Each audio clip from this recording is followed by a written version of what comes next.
Sa Stevanom Rajčkovićem ste imali prilike da se upoznate u nižim razredima osnovne škole.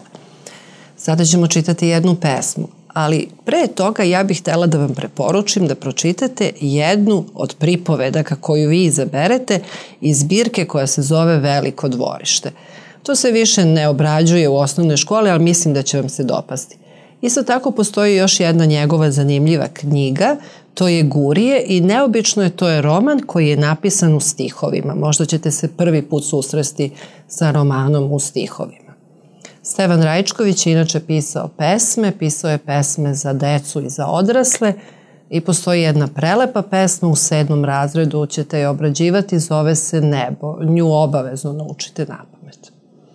A sada Leto na visoravni. Ja ću vam pročitati i onda ćemo nešto reći o pesmi. Leto na visoravni, Stevan Rajčković. Na visoravni gde je sjalo od sunca sve ko gledalo, čini se sad da neće stati, kiša i sunce opet sjati. Al presta, tek sa lišća smokve cede se kapi, drhte lokve. I već od sunca blesnu krišom kornjačin oklop opran kišom. Ovo je jedna kratka, slatka pesma koja se sastoji od 2 strofe sa po 4 stiha. Da se samo malo podsjetimo, strofa od 4 stiha naziva se Katren. I ova pesma, kao i prethodne koje smo radili, ima rimu. Rima je kada se rimuju poslednji slogovi u stihu. Ovde je rima sjalo ogledalo, znači da je parna, rimuju se prvi i drugi, treći i četvrti stih. Ovo je još jedna u nizu deskriptivnih pesama koje smo obrađivali, tako da neću da ponavljam šta je to opisna ili deskriptivna pesma. Možete da pronađete u delu kada smo obrađivali Zimsko jutro Vojislava Ilića ili u prethodnoj pesmi Jovana Dučića Polje. Sad ono na što bih vam skrenula pažnju, da li vi uopšte znate šta je to visoravan? Iz geografije ste verovatno učili, samo da vas podsjetim, to je nekako blagi brežuljkast kraj.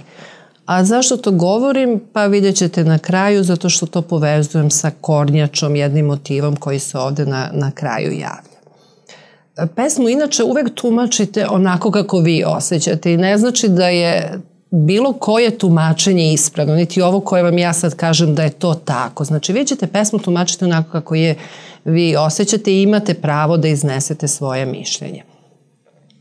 Ovde imamo 2 motiva koje se prepliću, to je sunce i kiša, što je karakteristično za godišnje doba koje pesnik opisuje, to je leto. Najpre sve zasjalo, bilo je divno i onda se oglasila kiša, doduše sitna, kasnije su bare počele da podrhtavaju. Obratite pažnju na te izraze koje pesnik koristi da bi oživeo prirodu. To se naziva personifikacija. On daje prirodi osobine ljudi, oživljava je i tako nam plastičnije prikazuje sve ono što vidi.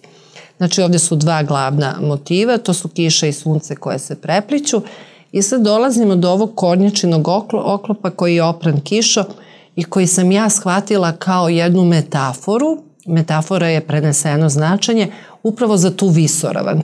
Kornjačin oklop izgleda kao visoravan i ja sam tako protumačila pesmu da je taj kornjačin oklop jedna metafora za samu visoravan. Pesma nosi određene ideje u sebi, a to je da leto nadahnjuje pesnika da iskaže svoja najlepša osjećanja. Sad malo samo još da pogledamo oko stilskih figura, znam da to vama uvek predstavlja najveći problem. Za opisnu pesmu obično su karakteristični epiteti i ovde ih baš i nema, ima nekih drugih stilskih figura. Imamo poređenje kada kaže na visoravni gde je sjalo od sunca sve kao ogledalo. Poređenje je stilska figura kada pesnik, pisac poredi 2 bića, 2 predmeta, 2 pojave po nekoj sličnoj osobini. E sad, kako ćete vi da prepoznate? Deca najčešće prepoznaju po onoj svezi, slično, kao, poput. Tako i ovde kaže da je od sunca sve sjalo kao ogledalo. Znači, to je poređenje ili komparacija.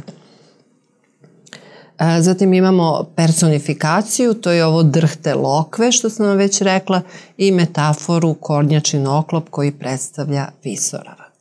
Nadam se da su vam sada malo bliže stilske figure.